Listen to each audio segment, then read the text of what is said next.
الحمد لله نحمده ونستعينه ونستغفره ونؤمن به ونتوكل عليه ونعوذ بالله من شرور انفسنا ومن سيئات اعمالنا من يهده الله فلا مضل له ومن يضلل فلا هادي له ونشهد ان لا اله الا الله وحده لا شريك له ونشهد ان سيدنا وسندنا ونبينا ومولانا محمدا عبده ورسوله. أما بعد فأعوذ بالله من الشيطان الرجيم. بسم الله الرحمن الرحيم. إنما التوبة على الله للذين يعملون السوء بجهالة ثم يتوبون من قريب فأولئك يتوب الله عليهم وكان الله عليما حكيما. صدق اللہ العظیم. معزز سامعین کرام، عزیز ساتھیوں، بزرگوں، دوستوں، اللہ تعالیٰ نے انسان کو دنیا میں آزمائش اور امتحان کے لیے مختصر سی زندگی دے کے بھیجا ہے. اس آزمائش میں، امتحان میں جو کامیاب ہو جاتا ہے وہ اللہ کا محبوب بندہ ہے، چہیتا بندہ ہے. اس کو اللہ تعالیٰ انعامات سے نوازیں گے اور اس کو جنت میں داخل کریں گے. اور جو اس امتحان میں ناکام ہوتا ہے، نامراد ہوتا ہے، وہ اللہ تعالیٰ کے غصے اور غضب کا مستحق ہوتا ہے اور اللہ تعالیٰ اس کو جہنم میں داخل کرتے ہیں اور وہاں کی سزائیں اللہ تعالیٰ نے اس کے لیے تیار کر کے رکھی ہیں.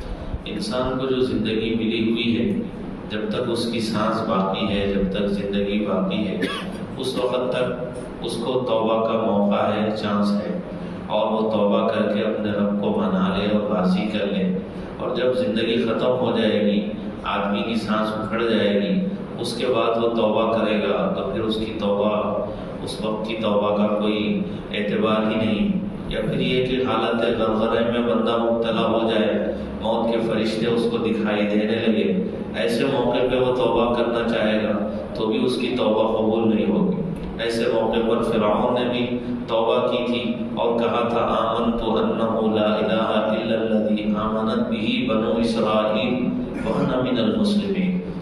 اس نے کہا کہ میں ایمان لاتا ہوں اس پروردگار پر جس کے علاوہ کوئی معبود نہیں، اور اس پر بنی اسرائیلیوں نے ایمان لایا ہے، اس پر میں ایمان لاتا ہوں، یعنی اللہ پر میں ایمان لاتا ہوں. تو اس موقع پہ یہ کہا گیا الآن وقد عصیت قبل وکنت من المفسدین. اب تو ایمان لاتا ہے حالانکہ اس سے پہلے تو نے نافرمانیاں کی اور گناہ کیے اور تو فساد مچانے والوں میں سے تھا، اب تیرا ایمان کوئی معتبر نہیں. تو فرشتوں کے دکھائی دینے کے موقع پر، آخری موقع پر اس نے توبہ کی اور ایمان لایا اور کلمہ پڑھا، لیکن اس کا ایمان قبول نہیں کیا گیا. اسی طرح اللہ تعالیٰ نے قرآن کریم کی اس آیت میں جو میں نے تلاوت کی ہے، ارشاد فرمایا انما التوبۃ علی اللہ للذین یعملون السوء بجہالۃ. توبہ تو ان لوگوں کی قبول ہوتی ہے جو نادانی کی وجہ سے گناہ کرتے ہیں، نادانی کی وجہ سے پھر فوری توبہ کرتے ہیں، گناہوں سے معافی مانگتے ہیں، سچی پکی توبہ کرتے ہیں. تو ایسوں کی توبہ کو اللہ تعالیٰ قبول کرتے ہیں، ایسوں کی توبہ کو اللہ تعالیٰ قبول کرتے ہیں. اور ایسوں کی توبہ کو قبول نہیں کرتے. وَلَيْسَتِ التَّوْبَةُ لِلَّذِينَ يَعْمَلُونَ السَّيِّئَاتِ. ایسوں کی توبہ کو اللہ قبول نہیں کرتے جو گناہ کر رہے ہیں، موت کا آخری وقت آ جاتا ہے، اب کلمہ پڑھ رہے ہیں، اب توبہ کر رہے ہیں، تو ان کی یہ جو توبہ ہے اس وقت کی توبہ ان کی معتبر نہیں، قبول نہیں. توبہ کے قبول ہونے کے لیے ضروری ہے، اللہ کے نبی نے ارشاد فرمایا ان اللہ تعالی یقبل توبۃ العبد ما لم یغرغر. جب تک بندہ غرغرے کے عالم میں مبتلا نہیں ہوتا ہے، اس سے پہلے تک کی اس کی جو توبہ ہوتی ہے وہ توبہ اللہ تعالیٰ اس کی قبول کرتے ہیں. اب آخری وقت توبہ کرے گا تو اس وقت کی اس کی جو توبہ ہے وہ توبہ بھی معتبر نہیں ہوتی. تو یہ جو زندگی ہے، اس زندگی کو معافی تلافی کے ساتھ، اپنے گناہوں سے سچی پکی معافی مانگنے کے ساتھ میں بندہ گزارے، اور اس سے جو کچھ کوتاہیاں ہوئی ہیں، لغزشیں ہوئی ہیں، ان سے سچی پکی توبہ کرے. اس طرح سے اگر زندگی گزارے گا تو پھر اس کی یہ جو زندگی ہوگی اللہ اس کے رسول کی نظروں میں محبوب ہوگی، پسندیدہ ہوگی، اور یہ زندگی کا مقصد بھی ہوگا. تو اس سلسلے میں 2-3 باتیں میں آپ حضرات کے سامنے عرض کرنا چاہتا ہوں. پہلی بات یہ ہے کہ بار بار یہ بات بتائی جاتی ہے کہ موت سے پہلے موت کی تیاری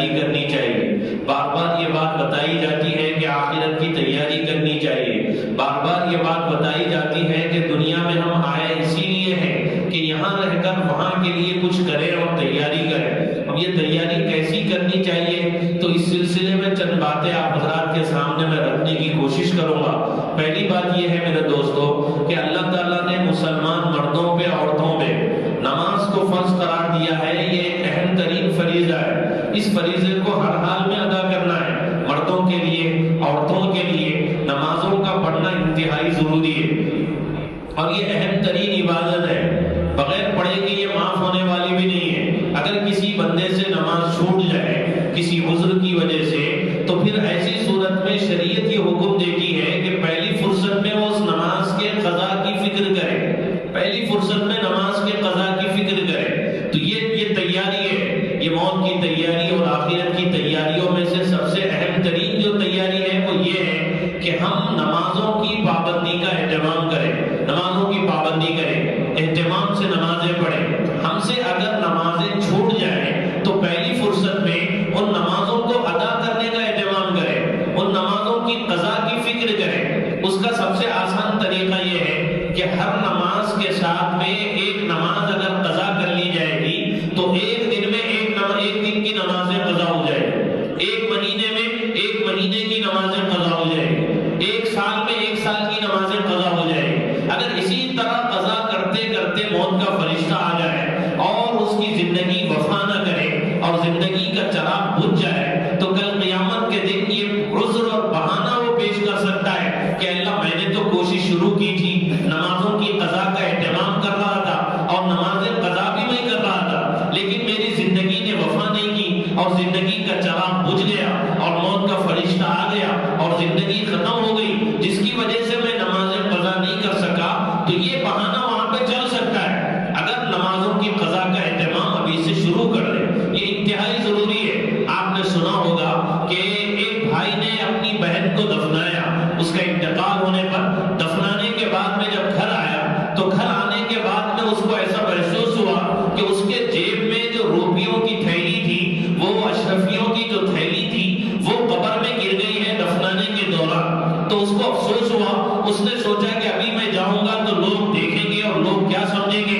اس کے بعد چپکے سے ہو گیا، اندھیرے میں چپکے سے ہو گیا، اس نے قبر کو کھولا اور قبر کو کھول کے اپنی اشرفیوں کی تھیلی کو لینا چاہتا تھا، لیکن اس نے قبر میں دیکھا کہ قبر میں آگ ہی آگ ہے، آگ کی لپیٹ ہے پوری کی پوری، اور آگ کے انگارے ہیں اور آگ دہک رہی ہے۔ وہ گھبرا کے فوری مٹی ڈال کے بھاگ کے آیا اور آ کے اپنی والدہ سے اس نے پوچھا کہ میری بہن تو دیندار تھی، نمازوں کی پڑھنے والی تھی، آخر اس کا کون سا ایسا گناہ تھا کہ میں نے قبر میں ایسا دیکھا ہے کہ قبر اس کی آگ کا انگارہ بنی ہوئی ہے، اس کی قبر میں آگ دہک رہی ہے، آخر وجہ کیا ہے؟ تو اس کی ماں نے کہا کہ وہ نماز تو پڑھتی تھی لیکن سستی اس میں کرتی تھی، نماز کے وقت کو ٹال کے پڑھتی تھی۔ نماز سو کے پڑھنا ہے، اس کے اپنے مقررہ وقت میں پڑھنا ہے، وقت جانے کے بعد میں نماز پڑھتی تھی تو نماز کے سلسلے میں سستی کرتی تھی۔ اس سستی کرنے کی وجہ سے شاید اس کو یہ عذاب ہو رہا ہے۔ جو نماز پابندی سے پڑھتی ہے لیکن نماز کے پڑھنے میں سستی کرتی ہے اور نماز کے پڑھنے میں اس کا اپنا جو وقت ہے اس کو ٹال کے پڑھتی ہے، تو اس کے ساتھ میں یہ عذاب اللہ رب العزت کی طرف سے قبر میں ہو رہا ہے اور اس کے قبر میں آگ جل رہی ہے اور آگ دہک رہی ہے۔ تو پھر میرے دوستو جو نماز ہی نہیں پڑھتے ہیں، جو نماز کا اہتمام ہی نہیں کرتے ہیں، نماز کی پابندی ہی نہیں کرتے ہیں، ان کے ساتھ کیا ہونے والا ہے ہم اندازہ لگا سکتے ہیں اس واقعے کے ذریعے۔ اللہ کے نبی یہ کہتے ہیں کہ ہمارے اور مشرکین کے درمیان اگر کسی چیز کا فرق ہے وہ نماز پڑھنے اور نماز نہیں پڑھنے کا ہے۔ ہم نماز پڑھتے ہیں، وہ لوگ نماز نہیں پڑھتے ہیں، تو یہ فرق ہے۔ تو یہ کوشش ہونی چاہیے کہ نمازیں ہم کسی طریقے سے ادا کریں۔ جو نماز ہمارے ذمہ قضا ہو گئی تو اس کا مطلب نہیں کہ قضا ہو گئی توبہ کر لو، توبہ کرنے سے معاف ہو جائے گی، ایسی بات نہیں ہے۔ اللہ کے نبی ایک سفر میں جا رہے ہیں، فجر کا وقت قریب ہے لیکن تھکے ہوئے ہیں، سفر میں ہیں، حضرت بلال سے کہتے ہیں کہ تم کو ہم ذمہ داری دیتے ہیں کہ تم ہم کو فجر میں اٹھانا، اور سارے کے سارے صحابہ سو جاتے ہیں۔ حضرت بلال رضی اللہ تعالیٰ آسمان کی طرف دیکھ رہے ہیں، سواری سے ٹیک لگا کے بیٹھے ہوئے ہیں اور انتظار میں ہیں کہ جیسے ہی فجر کا وقت ہوگا نبی کو جگاؤں گا، صحابہ کو جگاؤں گا۔ اچانک حضرت بلال کو بھی آنکھ لگ جاتی ہے، وہ بھی سو جاتے ہیں،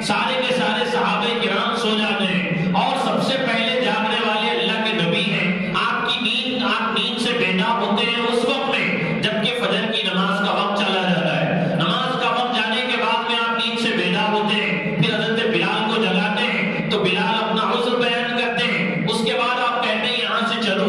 آگے جانے کے بعد میں اس نماز کی آپ قضا کرتے ہیں. اسی طرح غزوہ خندق کے موقع پہ آپ کی نمازیں قضا ہوئی.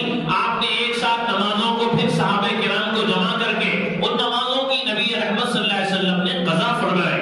تو نماز چھوٹی، ایک چھوٹی یا ایک سے زیادہ چھوٹی، تو ایسی صورت میں آپ نے نمازوں کی قضا کر کے بتایا اور یہ مسئلہ ہم کو سمجھایا کہ اگر ایمان والے سے کوئی نماز کسی عذر کی وجہ سے چھوٹ جائے تو پہلی فرصت میں اس کی ذمہ داری یہ بنتی ہے کہ وہ اس نماز کی قضا کی فکر کرے اور کوشش کرے.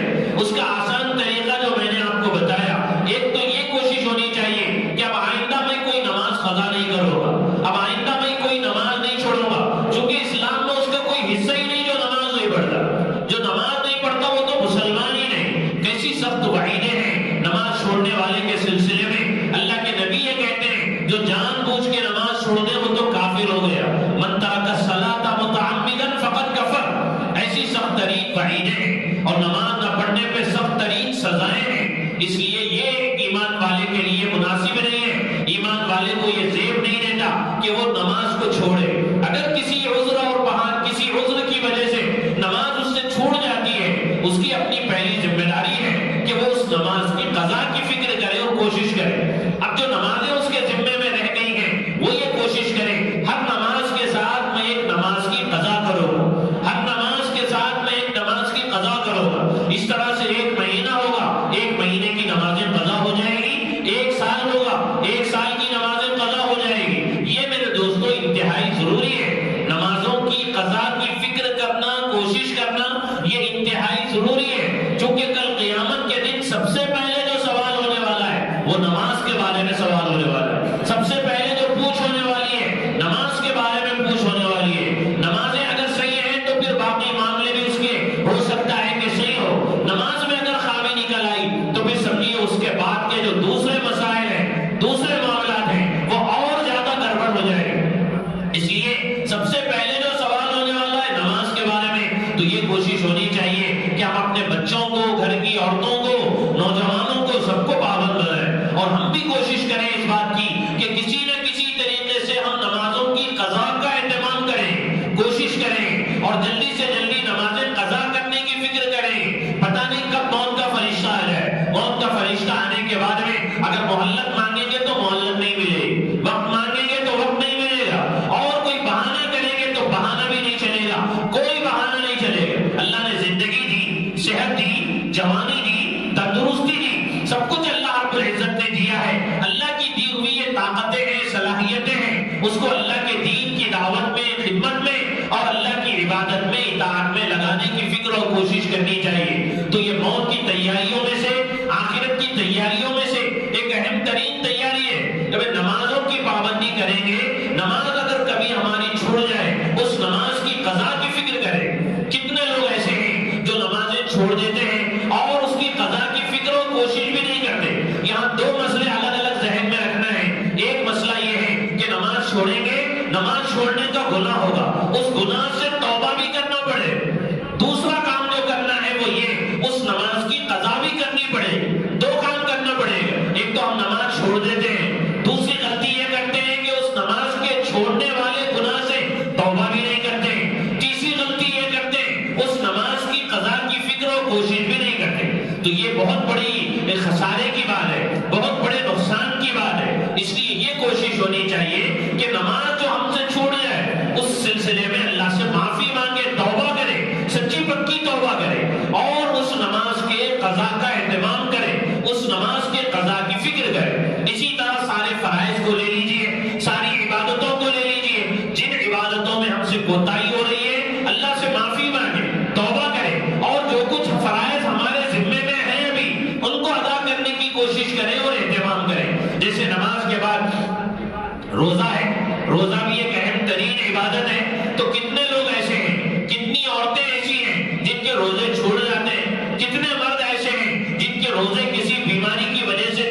روزوں کی قضا کرو گی اور میں اپنے روزوں کی قضا کروں گا، مرد بھی عورتیں بھی یہ کوشش کریں۔ تو کتنے مرد ایسے ہیں، کتنی عورتیں ایسی ہیں جن کے روزے چھوٹ جاتے ہیں، جن کے روزے قضا ہو جاتے ہیں، کسی بیماری کی وجہ سے، کسی عذر کی وجہ سے روزے چھوٹ جاتے ہیں۔ ان کی پہلی ذمہ داری یہ بنتی ہے کہ ان روزوں کے قضا کا اہتمام کریں، ان روزوں کی قضا کی فکر کریں۔ میرے دوستو، فرائض کو پہلے ادا کرنا ہے، اس کے بعد میں اللہ سے معافی کی امید رکھنا ہے۔ ایک شیطانی وسوسہ ہے، ایک شیطانی دھوکہ ہے کہ بندہ فرائض ہی ادا نہیں کرتا ہے اور اللہ کی ذات پہ امید باندھا ہوا ہے، فرائض ہی ادا نہیں کرتا ہے، واجبات ہی ادا نہیں کرتا ہے، اور یہ سمجھتا ہے کہ اللہ غفور الرحیم ہے، اللہ بخشنے والے ہیں، اللہ رحم کرنے والے ہیں، اللہ معاف کرنے والے ہیں۔ یہ ایک شیطانی وسوسہ ہے، ایک شیطانی دھوکہ ہے۔ اس لیے یہ دوسرے نمبر پہ جتنے ہمارے روزے ہیں جو ہمارے ذمے میں قضا ہے، سردیوں کا موسم ہے، دن چھوٹا ہوتا ہے، ٹھنڈے روزے ہوتے ہیں، جو روزے ہمارے قضا ہو گئے ہیں، ان روزوں کے قضا کا اہتمام کرنا چاہیے، ان کی فکر کرنی چاہیے، ایک ایک کر کے روزے قضا کرنا چاہیے۔ پتہ نہیں روزے ہمارے ذمے میں قضا رہ جائے اور موت کا فرشتہ آ جائے، بلاوا آ جائے، تو پھر شرمندگی ہوگی، پھر افسوس ہوگا۔ اس وقت کے افسوس کرنے سے کچھ ہونے والا نہیں۔ یہ جو اللہ نے زندگی دی ہے اس کو غنیمت سمجھنا چاہیے، اور اس زندگی میں جو کچھ بھی ہم سے فرائض اور واجبات کے سلسلے میں کوتاہی ہو گئی ہے، اس کوتاہی کی تلافی کی فکر اور کوشش کرنی چاہیے۔ اسی طرح تیسرے نمبر پہ آئیے، کتنے بندے ایسے ہیں جن کے اوپر حج فرض ہے، علماء سے مسائل معلوم کرنا چاہیے اور پوچھنا چاہیے کہ بھئی میرے اوپر حج فرض ہے یا فرض نہیں ہے۔ حج فرض ہے تو پھر حج کا ادا کرنا ضروری ہے، اگر ادا نہیں کر کے بندہ مر جاتا ہے، اللہ کے نبی یہ کہتے ہیں کہ وہ یہودی ہو کے مرے یا نصرانی ہو کے مرے، اللہ کو اس کی کوئی پرواہ ہے۔ حج فرض ہو گیا، حج ادا نہیں کر کے مر رہا ہے تو اس کی موت یہودیت پہ ہو رہی ہے، اس کی موت نصرانیت پہ ہو رہی ہے۔ حج ایک اہم ترین عبادت ہے، اس عبادت کو ادا کرنے کی فکر اور کوشش کرنی چاہیے۔ جس کے اوپر حج فرض ہو گیا، جلدی سے جلدی یہ کوشش ہونی چاہیے کہ کسی نہ کسی طریقے سے میں اس فریضے کو ادا کروں، کسی نہ کسی طریقے سے میں حج جیسی اہم ترین عبادت کو ادا کروں۔ اس کی فکر ہونی چاہیے، اس کی کوشش ہونی چاہیے، ورنہ اسی حالت میں ہم پس و پیش کرتے رہے۔ کتنے ایسے ہیں ہمارے جان پہچان کے لوگوں میں، ان سے جب یہ کہا گیا کہ بھئی تمہارے اوپر حج فرض ہے، تم حج کو ادا کرنے کی کوشش کرو، فکر کرو، تو انہوں نے کہا کہ بھئی نہیں، گھر پہلے بنا لیں گے، مکان پہلے بنا لیں گے، اس کے بعد میں حج کریں گے، پہلے والدین کو حج کرائیں گے، اس کے بعد میں حج کریں گے، پہلے مکان اچھا سا بنا لیں گے، اس کے بعد میں حج کریں گے۔ نہ وہ مکان بنا، نہ والدین کو انہوں نے حج کرایا، اور بلاوا آ گیا، موت کا فرشتہ آ گیا اور زندگی ختم ہو گئی، اور پھر افسوس کے علاوہ کچھ ان کے ہاتھ آنے والا نہیں۔ اس لیے میرے دوستو، یہ شیطانی وسوسے ہیں، اس سے باہر نکلنے کی کوشش کرنی چاہیے۔ جتنے فرائض ہیں ان فرائض کو ادا کرنے کی کوشش کرنی چاہیے۔ اسی طرح اس کے ساتھ ساتھ اللہ رب العزت نے نبی رحمت صلی اللہ علیہ وسلم کو مبعوث کیا۔ آپ کی جو دعوت تھی ایمان اور توحید کی دعوت تھی، ایمان اور توحید کی دعوت کے بعد میں لوگوں کو نبی رحمت صلی اللہ علیہ وسلم جو ہدایات دیتے تھے، ان ہدایات کو اگر تقسیم کیا جائے تو دو حصوں میں تقسیم ہوگی، ایک حقوق اللہ، دوسرے حقوق العباد۔ حقوق اللہ کا مطلب اللہ کے حقوق، اللہ کے حقوق میں نماز، روزہ، زکوٰۃ، حج، یہ ساری چیزیں آ جائیں گی، اور دوسرے نمبر پہ حقوق العباد ہے۔ تو موت کی تیاریوں میں سے، آخرت کی تیاریوں میں سے ایک تیاری یہ بھی ہے کہ ہم بندوں کے حقوق کو ادا کرنے کی فکر کریں، بندوں کے حقوق کو ادا کرنے کی کوشش کریں۔ نبی رحمت صلی اللہ علیہ وسلم نے ایک موقع پہ صحابہ سے پوچھا کہ بھئی تم جانتے ہو مفلس کون ہے؟ صحابہ نے کہا کہ اللہ کے نبی، ہمارے درمیان تو مفلس وہ ہے جس کے پاس درہم ہو نہ دینار ہو، جس کے پاس روپیہ پیسہ نہیں، وہ مفلس ہے۔ اللہ کے نبی نے ارشاد فرمایا نہیں، میری امت کا مفلس وہ ہے جو کل قیامت کے دن آئے گا نمازوں کے ساتھ، روزوں کے ساتھ، زکوٰۃ اور حج کے ساتھ، پہاڑوں جیسی نیکیاں لے کے آئے گا، لیکن اس کے ساتھ ساتھ حقوق العباد میں، بندوں کے حقوق میں اس نے کوتاہی کی ہوگی، کسی کو مارا ہوگا، کسی کو گالی دی ہوگی، کسی کو برا بھلا کہا ہوگا، کسی پہ تہمت لگائی ہوگی، اور کسی کا مال دبایا ہوگا، اور کسی کا مال ہڑپ کیا ہوگا، وہ اس حال میں کل قیامت کے دن آئے گا۔ تو جتنے اہل حقوق ہیں سب آئیں گے، آ کے اپنا اپنا حق مانگیں گے، تو اللہ تعالیٰ جب بندہ آ کے کہے گا کہ بھائی میرا حق دلائیے، اس کی نیکیاں لے کے اللہ تعالیٰ اس کو دے دے، اس کی نیکیاں لے کے اس کو دے دیں، لوگ آتے جائیں گے، اس کی نیکیاں اس کو اللہ تعالیٰ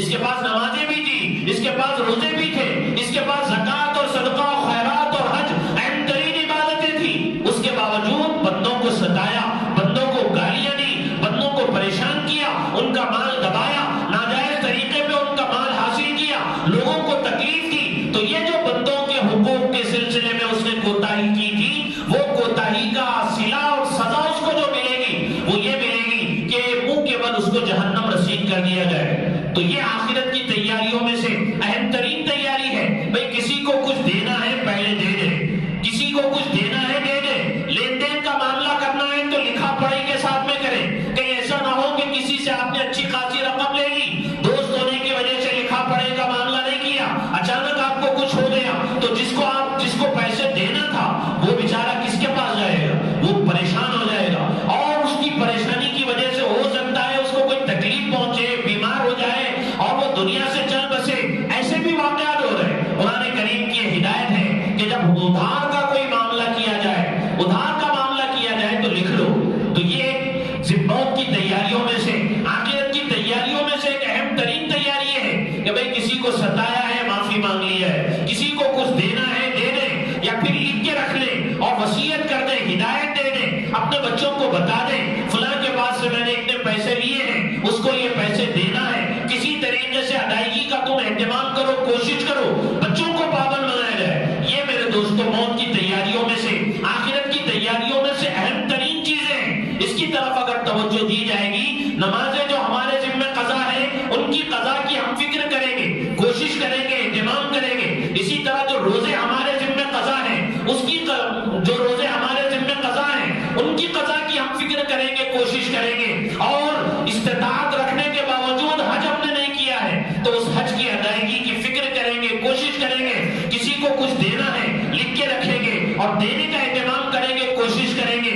یہ موت کی تیاریوں میں سے ہے۔ اب موت کا فرشتہ آ جائے گا ان تیاریوں کے بعد میں، تو پھر میرے دوستو خوشی خوشی، علامہ اقبال کہتے ہیں نشانے مرد مومن باتو گویم چوں مرد میں آئے تبسم بر لبے گوشت۔ مومن کی نشانی میں تجھ کو بتاتا ہوں، جب موت آتی ہے تو اس کی لبوں پہ مسکراہٹ ہوتی ہے، اس کے لبوں پہ مسکراہٹ ہوتی ہے، خوشی خوشی وہ دنیا سے جاتا ہے۔ کسی کو کچھ دینا نہیں ہے، نمازیں اس نے پوری پڑھی ہوئی ہیں، روزے اس نے پورے ادا کیے ہوئے ہیں، کسی کو ستایا نہیں، کسی کو تکلیف نہیں دی، اگر دی ہے تو معافی مانگ لی ہے۔ اب موت کا فرشتہ آئے گا، خوشی خوشی وہ جانے کے لیے تیار ہوگا، خوشی خوشی اللہ کی بارگاہ میں حاضر ہونے کے لیے تیار ہوگا۔ اس کو معلوم ہوگا کہ مجھے دنیا سے بہتر نعمتیں ملنے والی ہے، یہاں سے بہتر گھر ملنے والا ہے، یہاں سے بہتر خاندان ملنے والا ہے، یہاں سے بہتر نعمتیں ملنے والی ہیں، یہاں سے بہتر راحتیں ملنے والی ہیں، تو وہ کیوں یہاں پہ رہنا چاہے گا؟ خوشی خوشی دنیا سے رخصت ہوگا۔ اللہ سے دعا ہے جو کچھ کہا گیا ہے اس پر عمل کی اللہ تعالی ہم سب کو توفیق نصیب فرمائے۔ آمین۔ وآخر دعوانا الحمدللہ رب العالمین۔